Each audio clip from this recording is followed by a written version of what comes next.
अस्सलाम वालेकुम स्टूडेंट, आज हम करवाएंगे बेटा 1.1 का क्वेश्चन नंबर 8 है मैट्रिक जनरल ग्रुप के लिए। क्वेश्चन थोड़ा सा लेंदी है लेकिन बहुत ईजी है। आप जिस तरीके से सारे क्वेश्चंस करते हुए आ रहे हैं उसी तरीके से ऐसे वैल्यूज़ गिवन है आपके पास। जो इससे पहले वाले क्वेश्चन था क्वेश्चन नंबर 6, उसमें भी वैल्यू गिवन थी a+b+c, लेकिन अब जो है वो माइनस का साइन आ रहा है। तो हमें क्या करना है बेटा, एवोलेट करना है x + y - z। माइनस को मैंने इसलिए शो किया है क्योंकि अब जो है वो प्लस भी करवाना है और माइनस भी करवाना है। ओके, तो कोई परेशान होने वाली बात नहीं है। इस किस्म के हम प्लस माइनस वाले क्वेश्चन अपने एक्सरसाइज में पहले कर चुके हैं, ठीक है। तो आपको इंशाल्लाह कोई परेशानी नहीं होगी। x + y - z वैन, जबकि x की वैल्यू गिवन है बेटा, x की वैल्यू गिवन है 8 l एक्सपोनेंट 5, यानी कि l की पावर जो है वो 5 है, माइनस 3 l की पावर जो है वो क्यूब है, मतलब 3 है, प्लस 6 है, और l की पावर जो है वो 2 है, उसके बाद है माइनस का 1। अच्छा, कुछ बच्चे जो है ना बुक्स में इस 1 को l समझ रहे, तो बेटा ये l नहीं है, ये 1 है। ओके, उसके बाद है बेटा y = 7 l की पावर जो है 4 है, प्लस है 8 है, l की पावर क्यूब यानी 3 है, माइनस है 6 है, और l की पावर जो है 5 है, प्लस का 2 है। ओके, अब z की वैल्यू है बेटा आपके पास इक्वल है -3 l की पावर 5 माइनस 2 l की पावर 3 प्लस 4 l की power 4 plus 8 minus 2l square. तो बेटा आप पहले क्वेश्चन उतारोगे, उसके बाद रीचेक करोगे क्योंकि इस क्वेश्चन में मिस्टेक हो सकती है क्योंकि साइन और एक्सपोनेंट जो है वो ज़्यादा है। अब स्टार्ट करते हैं अपने क्वेश्चन को, ठीक है।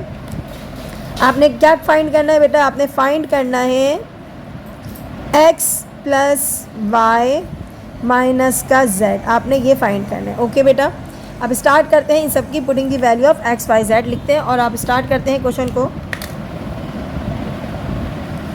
Putting the value of x y and z। तो हमने क्या करना है, x की जगह पर x की वैल्यू, b y की जगह पे y की वैल्यू, और z की जगह पर z की वैल्यू। तो सबसे पहले x की वैल्यू उतारते हैं। 8l5 minus 3l³ plus 6l square minus का 1। ओके बेटा, अब बारी है प्लस के साइन की, तो हमने प्लस का साइन लगाया। अब उतारनी है किसकी वैल्यू, y की। तो बेटा y की वैल्यू क्या है, हम अरेंज करके उतारेंगे, ज़्यादा बेटर रहेगा मुझे। तो अरेंज करते हैं, पहले हम उतारेंगे -6l की वैल्यू 5। ओके, उसके बाद 4 वाली वैल्यू आएगी, तो हम डायरेक्ट अरेंज करते हैं -l power 4 plus 8l³ minus नहीं आएगा बेटा, प्लस आएगा, प्लस 2 आ गया। साइन कौन सा आएगा बेटा, माइनस का साइन आएगा। हमने माइनस का साइन उतारा, तो माइनस का साइन उतारने के बाद हम z की वैल्यू लिखेंगे, और z की वैल्यू क्या है, -3l के ऊपर पावर 5 है। उसके बाद हम 4 वाली उतारेंगे, तो 4 मुझे नज़र आ रहा है, l की पावर 4 है। उसके बाद है -2l की पावर क्यूब है, एंड -2l की पावर स्क्वायर में है, और बच्चों आखिर में आ रहा है प्लस का 8। तो बेटा तमाम नंबर हमने उतार लिए हैं, वैल्यूज़ हमने पुट कर दी हैं। उसके बाद हमने क्या करना होता है, अगले स्टेप में हमने क्या करना होता है, तमाम ब्रैकेट्स जो है ना वो ओपन करने होते हैं। तो फर्स्ट ब्रैकेट ओपन करते हैं, और हम यहाँ लिखते हैं 8l5 minus 3l³ plus 6l square minus का 1। बेटा एक प्लस का साइन है, कोई साइन चेंज नहीं होगा, एज इट इज़ उतरेंगे। यहाँ माइनस है तो हम माइनस ही उतारेंगे, -6l5। उसके बाद क्या करना है बेटा, आपने उतारना है प्लस 7l की पावर 4 प्लस 8l की पावर क्यूब प्लस 2। ठीक है, अब माइनस का साइन है तो क्या होगा, अगले सारे ब्रैकेट्स के तमाम साइन चेंज होंगे। अब अगला ब्रैकेट खुलेगा बेटा, माइनस का साइन है ना, तमाम के तमाम साइन चेंज हो जाएगी। तो माइनस माइनस क्या होता है बच्चों, प्लस 3l की पावर है 5। अब देखो प्लस है ना, क्या हो जाएगा, -4l की पावर क्या हो जाएगी 4, पावर वही की वही रहेगी, लेकिन साइन जो है ना, साइन आप चेंज कर। अच्छा, ये हम प्लस लगा लेते हैं, और यहाँ पर हमारे पास क्या आएगा, माइनस प्लस क्या होता है बच्चों, यहाँ माइनस था तो क्या हो जाएगा, प्लस हो जाएगा। उसके बाद हम लिखेंगे 2l³ माइनस क्या होता है, प्लस। यानी कि आपने करना क्या है, आपने जो माइनस के साइन है ना वो प्लस में चेंज करता है, क्योंकि ये साइन जो है ना सारे साइन को क्या कर देता है, जी चेंज करता है, अपोजिट कर देता है। तो यहाँ माइनस है तो यहाँ प्लस है, तो क्या हो जाएगा, -8। अच्छा जी, अब क्या करना है बेटा, आपको तमाम पावर्स वाले जो सेम पावर वाले नंबर है ना वो एक जगह उतारना है। जैसे 5 एक्सपोनेंट वाले यहाँ देखो और कौन कौन से हैं, ये एक 5 एक्सपोनेंट वाला मिल गया, एक 5 एक्सपोनेंट वाला आपको यहाँ मिल गया, और तो कहीं नहीं है, सिर्फ 2 ही 5 एक ये रहा। अच्छा जी, अब क्या करना है बेटा, तमाम सेम एक्सपोनेंट वाले नंबर हम क्या करेंगे, एक जगह लेकर आएंगे। मैंने अंडरलाइन किए में l exponent 5 minus 6 l exponent 5 और प्लस 3 l एक्सपोनेंट 5।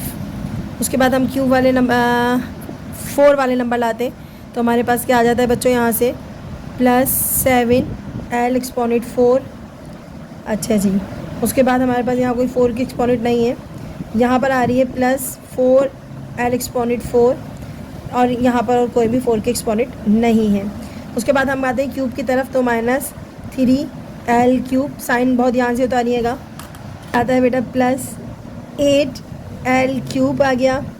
उसके बाद आता है प्लस 2 l क्यूब आ गया। ठीक है, अब आपके पास स्क्वायर वाली वैल्यूज़ आनी है, तो स्क्वायर वाली मुझे वैल्यू नज़र आ रही है यहाँ पर प्लस 6 l के ऊपर स्क्वायर और यहाँ पर है प्लस 2 l के ऊपर स्क्वायर आ गया। बेटा स्क्वायर के बाद सिंगल l मुझे यहाँ कहीं भी नज़र नहीं आ रहा है, इसका मतलब है सिंगल l की वैल्यू कुछ नहीं है। अब हम वो नंबर उतारेंगे जिनके साथ l नहीं है। मेरे पास था -1 था, मेरे पास +2 है और मेरे पास -8 है। अब बेटा सिर्फ सॉल्व करना है, जल्दी से सॉल्व करते हैं। आप चाहें तो कैलकुलेटर यूज़ कर सकते हैं। बेटा कैलकुलेट करते हैं, हमने क्या करना है, सेम एक्सपोनेंट वाले नंबर एक जगह लिख लिए हैं और अब करेंगे कैलकुलेशन। 8 माइनस 6 प्लस 3 आपका आ रहा है 5, तो हम लिखेंगे बच्चों यहाँ पर 5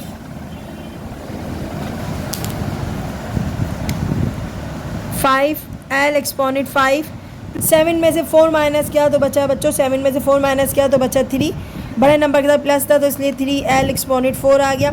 देखो 2 नंबर होंगे ना हम आराम से कर लेंगे, जो 3 नंबर होंगे ना हम कैलकुलेट करेंगे। ठीक है, अब यहाँ 3 नंबर आ रहे हैं 1 2 3, अब इसको हम कैलकुलेट करके दिखाएंगे, क्यों, क्योंकि आप लोग की गलती ना हो। ठीक है, तो हम करते हैं कैलकुलेशन। तो -3 लिखेंगे पहले, उसके बाद लिखेंगे प्लस का 8 लिखेंगे और उसके बाद लिखेंगे प्लस का 2। तो आपके पास क्या आ रहा है बच्चों, आपके पास आ रहा है 7, वो भी पॉजिटिव 7 आ रहा है, तो हम लिखेंगे 7 l की पावर आ गई क्यूब। उसके बाद आ रहा है बच्चों 2 नंबर है, बिल्कुल 2 नंबर है, 6 और 2 कितना होता है, 6 और 2 क्या होता है 8, तो हम लिख देंगे 8 l स्क्वायर। अच्छा यहाँ 3 नंबर आ रहे हैं तो इसके लिए कैलकुलेटर यूज़ करते हैं। -1 प्लस का 2 माइनस का 8, आपके पास क्या आ रहा है -7, तो हम लिख देते हैं बच्चों -7 और बेटा ये आपका आंसर है। अब करते हैं क्वेश्चन नंबर 9। तो बेटा देखिएगा क्वेश्चन नंबर आपके पास 9 है, सब्ट्रैक्ट करना है, यानी कि माइनस करना है 6a minus 9b plus 3c में से, यानी कि इसमें आपने सब्ट्रैक्ट करना है। इसको किस में से सब्ट्रैक्ट करना है, इसको सब्ट्रैक्ट करना है किस में से, तो करना है किस में से, from the sum of a plus b minus c and minus a plus b minus c। मतलब ये जो दो सम्स दिए गए हैं ना, इन दोनों को पहले प्लस करना है, उसके बाद सम्स माइनस का होगा। ठीक है, मतलब मैंने आपको इससे पहले भी एक एग्जांपल दी थी, क्वेश्चन नंबर आपका जो प्रीवियस था उसके अंदर मैंने आपको एग्जांपल दी थी। आपके पास आई थिंक क्वेश्चन नंबर था वो, आपकी बुक में क्वेश्चन नंबर है 7, उसमें मैंने आपको एग्जांपल दी थी। फॉर एग्जांपल कि मेरे पास यहाँ पर कोई चीज़ अगर मैं ख़रीदने जा रही हूँ और मेरे पास ये 800 की है, ठीक है, और मेरे पास और मेरी फ्रेंड के पास जो है वो पैसे कितने हैं, मेरे पास है 200 और मेरी दोस्त के पास जो है वो फॉर एग्ज़ाम्पल 700 रुपीज़ है। तो अब हम लोग ये जो 800 की चीज़ें, हम दोनों की टोटल पैसे मिला के हो जाएंगे 900, तो हम ये चीज़ ख़रीद सकते हैं, बिल्कुल हम ये ख़रीद सकते हैं। अगर हम 8 में से 900 या 900 में से अगर हम 800 माइनस करेंगे तो हमारे पास क्या आ जाएगा, 100 हमारे पास डिफरेंस बच जाएगा, यानी कि हमारे पास बच जाएंगे जो वो 100 बचेंगे। बिल्कुल इसी तरीके से पहले ये दोनों सम्स को प्लस करेंगे, उसके बाद इसको इसमें से माइनस करेंगे। मैंने पहले करवाट तरीके से पहले भी एग्जांपल दी थी कि हमारे पास जो दोनों सम्स हैं इनको पहले हमने क्या करना है, प्लस करना पड़ेगा, और जब ये प्लस हो जाएंगे तो इसको इसमें से क्या करना पड़ेगा, माइनस करना पड़ेगा। प्रीवियस क्वेश्चन नंबर 6 में मैंने इसको एक्सप्लेन कर दिया है, आप ज़रा अच्छे से देख लीजिएगा वीडियो। अच्छा जी, शुरू करते हैं बच्चों। पहले हम दोनों ये वाले सम्स उतारते हैं, तो फाइंड तो हम बाद में करेंगे। यहाँ पर हमने लिखा पहले सोल्यूशन, और सबसे पहले उतारेंगे a प्लस बी माइनस का c, दोनों को एक करना है तो प्लस का साइन आएगा। ठीक है, अब यहाँ कॉमन सेंस यूज़ करना पड़ेगा। जब दो इक्वेशन होती है उनको एक बनाने के लिए आगे सब्ट्रैक्ट लिखा हुआ है, तो दोनों इक्वेशन करने के लिए प्लस ही करना पड़ेगा। तो हम सबसे पहले इसको ऐसे उतार देते हैं। उतारने के बाद इन दोनों को सॉल्व करते हैं बच्चों। a plus B minus C as it is उतरेगा बच्चों। प्लस का साइन है, कोई अंदर का साइन चेंज नहीं होगा, सब अपने साइन के साथ नीचे आ जाएंगे। ओके हो गया बेटा। अच्छा जी, यहाँ नज़र आ रहा है एक प्लस में a है, एक माइनस में a है, इन दोनों को कैंसिल कर दो। ठीक है, एक प्लस में b है, b प्लस में प्लस होंगे, माइनस नहीं होंगे क्योंकि दोनों साइन प्लस के हैं। यहाँ 1 लिखा हुआ होता है, यहाँ 1 होता है, नज़र नहीं आता बच्चों। तो 1 और 1 कितना होता है 2 भी, हमारे पास 2 भी है, हमने लिख दिया 2 भी हैं। माइनस सी हो जाते हैं -2c, करते प्लस है लेकिन साइन क्या आता है, माइनस का साइन आता है। अच्छा जी, ये तो आपके पास आ गया इन दोनों को प्लस करके। अब इसमें से आपने क्या करना है, इसको माइनस करना है। ठीक है, फ्रॉम वाली इक्वेशन आ गई हमारे पास। ये सवाल कुछ इस तरीके से बन गया, मैं लिख कर दिखाती हूँ आपको। 6a minus 9b plus 3c from बच्चों क्या आया आपके पास, 2b माइनस 2c आया है। तो फ्रॉम वाली इक्वेशन क्या उतारते हैं, पहले उतारते हैं। तो हम पहले उतारेंगे बच्चों 2b माइनस 2c। फ्रॉम है यानी कि सब्ट्रैक्ट करना है, तो हमने माइनस उतारा और यहाँ पर उतारा 6a माइनस 9b और प्लस का 3c। ओके बेटा, साइन माइनस का है, तमाम साइन चेंज होंगे। 2b minus 2c minus 6a minus minus होता है प्लस 9b और माइनस 3c। ओके बेटा, a वाला कोई भी नंबर नहीं है, सिर्फ 6a है, तो हम सबसे पहले लिख देंगे माइनस 6a। अच्छा जी, b वाले नंबर 2b आ गया बच्चों। उसके बाद आपने क्या लिखना है, प्लस 9b लिखना है। ओके बेटा, फिर उसके बाद आ गया माइनस 2c आ गया और लास्ट में आप लिखेंगे माइनस 3c। आप सॉल्व करना है बच्चों। 6a का कुछ नहीं कर सकते, 6 से एज इट इज़ उतरेगा। 2 और 9 कितना होता है बेटा, 11 है, तो हम लिख देंगे 11 भी। माइनस प्लस होता है लेकिन साइन माइनस का आता है। 2 और 3 होता है 5 और हो गया 5c। बच्चों ये आपका आंसर। और इस एक्सरसाइज को ख़त्म होने के लिए सिर्फ लास्ट क्वेश्चन बाकी है, क्वेश्चन नंबर 10। अच्छा मेरा लास्ट क्वेश्चन है, क्वेश्चन नंबर 10 है बच्चों। हाउ मच ग्रेटर, कितना ग्रेटर या कितना बड़ा है, इज़ द सम, इस सम में से of 2x³ plus 7x² minus 8x and minus 2x² minus 7x² plus 11। मतलब ये हुआ कि ये दो जो आपको एक्सप्रेशन दी गई हैं, गिवन एक्सप्रेशन दी गई हैं। फॉर एग्जांपल यहाँ मैं इसको सपोज कर लेती हूँ, एक अमाउंट सपोज कर लेती हूँ 5 और दूसरा अमाउंट सपोज कर लेती हूँ यहाँ पर 7। ओके, मैंने आपको कहा ये 5 और 7 मिलाकर कितना बड़ा है। Then the sums of -3 plus 7x² minus 9x से इधर मैं सपोज कर लेती हूँ इसको मैं 8 and 4x² minus 3x³ plus 5 इसको सपोज कर लेती हूँ मैं 2। मतलब ये हुआ बेटा क्वेश्चन का कि आपको ये बताना है कि अगर आपके पास दो एक्सप्रेशन है, फर्स्ट एक्सप्रेशन आपके पास 5 है और दूसरी एक्सप्रेशन आपके पास 7 है। अगर हम इन दोनों को प्लस करते हैं, जो भी आंसर आता है, ठीक है, जो भी आंसर आता है, देन द सम्स ऑफ अगले जो दो नंबर हैं, अगले जो दो एक्सप्रेशन है 8 और 2, इन दोनों को प्लस करते हैं, हमारे पास आ जाता है 10। फॉर एग्जांपल इन दोनों को प्लस करते हैं 10 आता है, इन दोनों को प्लस करते हैं 12 आता है। तो हम आपको ये बताना है कि इन दोनों में से कितना डिफरेंस है, कितना बड़ा है, कौन सा नंबर, ये नंबर इससे कितना बड़ा है, ये बताना है। तो सबसे पहले करना क्या है, आपने ये दोनों एक्सप्रेशन को करना है प्लस। ओके, जल्दी से करके बताते हैं।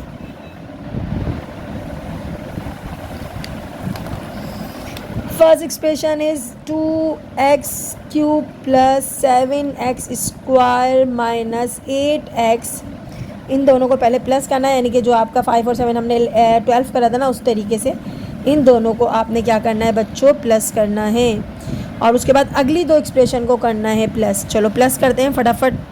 और प्लस करना सबको आता है, सारे ब्रैकेट्स ओपन हो जाएंगे, सारे ब्रैकेट ओपन हो जाएंगे। प्लस का साइन है तो कोई साइन अंदर से चेंज नहीं करेगा, सारे साइन अपने ऐसे के ऐसे ही उतरेंगे। ठीक है बच्चों, अब सेम एक्सपोनेंट वाले एक जगह कर लेते हैं जल्दी से। 2 और 2 अच्छा बिल्कुल सेम है तो कट गया बच्चों। अच्छा जी, यहाँ पर भी प्लस माइनस का चक्कर था, ये भी कट गया। अब हमारे पास कुछ नहीं बचा, हमारे पास बचा है -8x और प्लस का 11। ठीक है बच्चों, एक आंसर तो आपका, एक एक्सप्रेशन तो बन गई। ओके, अब नेक्स्ट की बारी है। तो फर्स्ट एक्सप्रेशन आपकी बन गई, नेक्स्ट क्या है आपके पास जी, यहाँ पर है। तो हमारे पास नेक्स्ट एक्सप्रेशन है बच्चों 3 - 3 है, देन -3 है और यहाँ पर था +7x² माइनस का 9x मिट गया थोड़ा सा। चलिए अच्छा, उसके बाद इन दोनों को भी प्लस करना था, जैसे मैंने करा था 2 को और उसको प्लस किया था। इसी तरीके से पहले दोनों एक्सप्रेशन को करना है बच्चों प्लस। मैंने अरेंज नहीं किया, कोई बात नहीं, आप अरेंज कर लेना। तो मतलब ये कि आपका जब प्लस हो रहा है तो कोई भी ब्रैकेट के अंदर के साइन चेंज नहीं होंगे, एज इट इज़ उतरेंगे बच्चों। -3x³ हो गया और प्लस का हो गया 5, प्लस का हो गया बच्चों 5। आपने करना है क्या है, आपने ये करना है तमाम जो सेम एक्सपोनेंट वाले नंबर वो एक जगह लिखना है। मुझे यहाँ क्यूब में कोई नंबर नज़र नहीं आ रहा है, हाँ जी नहीं नज़र आ रहा है, तो क्यूब वाला नंबर एज इट इज़ उतरेगा। 3x³ आ गया बच्चों, स्क्वायर वाला हाँ हैगा, +7x² हो गया और +4x² हो गया, ठीक है बच्चों। उसके बाद क्या करना है, उसके बाद हमने x वाले नंबर उतारने, तो 9x हो गया और मुझे यहाँ कोई भी x वाला नंबर नज़र नहीं आ रहा है। -3 हो गया और प्लस का 5 हो गया, ओके बेटा। अच्छा जी, -3x³ हो गया, +4 और 2 कितना होता है, 7 और 4 कितना होता है, 11x² हो गया, -9x एज इट इज़ उतरेगा और 5 में से 3 गया तो बचेगा बच्चों 2, बड़े नंबर के साथ प्लस का साइन है इसलिए 2 आ गया। अब क्या करना है बच्चों, आपके पास 2 आंसर आए, एक ये आया है और बच्चों एक ये आया है। अब इनमें कितना डिफरेंस है, तो डिफरेंस मालूम करने के लिए हम क्या करते हैं बच्चों, माइनस करते हैं। अच्छा, हमारे पास 2 एक्सप्रेशन आ गई हैं, एक सेकंड एक्सप्रेशन और फर्स्ट एक्सप्रेशन। अब बच्चों कुछ बच्चे पता है क्या सोच रहे होंगे, वो सोच रहे होंगे मिस जो है ना बाद वाली क्वेश्चन हम सब्ट्रैक्ट कर रहे होते हैं ना, तो ये बेटा यहाँ सब्ट्रैक्ट कहीं भी नहीं लिखा हुआ, ये आप ध्यान में रखना, सब्ट्रैक्ट यहाँ कहीं भी नहीं लिखा हुआ। क्या आप ये सोचो कि सेकंड वाली क्वेश्चन पहले उतारेंगे, फर्स्ट क्वेश्चन बाद में उतारेंगे, ऐसा कुछ नहीं है। वो कहता है हाउ मच ग्रेटर, ये कितनी बड़ी है, तो इसका आंसर जो था ना वो पहले आएगा। ये बड़ी है ना तो बड़ी वाली क्वेश्चन पहले आएगी, तो हाउ मच ग्रेटर ये वाली दोनों इक्वेशन से, यानी इन दोनों इक्वेशन में से कौन सी बड़ी है आपने ये बतानी है, इसमें ये कितनी बड़ी है ये बतानी है, ओके। अच्छा जी, तो सबसे पहले हम कौन सी इक्वेशन उतारेंगे, हम ये वाली उतारेंगे, ठीक है। -8x + 11, ठीक है। उसके बाद हम उतारेंगे हाउ मच ग्रेटर, यानी कि ग्रेटर मालूम करने के लिए हमने माइनस करना होता है। हम उतारेंगे -3x³ + 11x² - 9x प्लस का 2। साइन माइनस का तमाम साइन क्या करेगा, चेंज कर देगा। First expression first bracket as it is रहेगा, इसमें कोई फ़र्क नहीं आएगा, लेकिन यहाँ सारे साइन चेंज होंगे। माइनस माइनस क्या होता है बच्चों, +3x³ आ गया बच्चों, माइनस प्लस क्या होता है -11x² आ गया, माइनस माइनस क्या होता है बच्चों +9x हो गया, और प्लस माइनस क्या होता है -2 हो गया। चेक कर लेते हैं एक बार भी, प्लस हो गया जी, माइनस, ओके फाइन। अब करना क्या है बच्चों, कुछ भी नहीं करना है, बड़े वाले एक्सप्रेशन से चलते हैं। सबसे पहले कौन सा आएगा, +3x³ आएगा, तो पहले क्या लिखेंगे बेटा जी, पहले लिखेंगे 3x³ आएगा बिल्कुल। अब स्क्वायर वाला नंबर हैगा, बिल्कुल हैगा, 11x² बिल्कुल है। उसके बाद x वाले नंबर है -8x और +9x है, और लास्ट में आपके पास है बच्चों +11 और -2। सॉल्व कर लेते हैं बच्चों, जल्दी से सॉल्व हो जाता है तो आपके पास आ जाता है आंसर। तो बेटा आंसर नोट डाउन करते हैं, 3x³ हो गया बच्चों, 11 में कोई भी नहीं हो रहा तो 11 यूँ ही का यूँ ही लिखेंगे, 11x³ लिख लेंगे। -8 में से +9 करना, यानी कि क्या होगा, माइनस होगा, 9 में से 1 गया तो 1 ही बचेगा। बड़े नंबर के साथ प्लस का साइन है तो प्लस का साइन पहले लिख दो, 9 में से 8 गए तो बच्चा 1 नहीं लिखते, 1 बिल्कुल भी नहीं लिखते, ठीक है। किसी भी वेरिएबल के साथ 1 नहीं लिखते, ओनली x लिखेंगे, सही है। उसके बाद 11 में से 2 गया बच्चों, 11 में से 2 गया तो बच्चा 9, और पॉजिटिव साइन आएगा क्योंकि 11 जो है वो आपका बड़ा है। तो बेटा इसी के साथ इजाज़त दें, अपना बहुत ख्याल रखें, दुआ में याद करें, चैनल को लाइक करें, सब्सक्राइब करें। अल्लाह।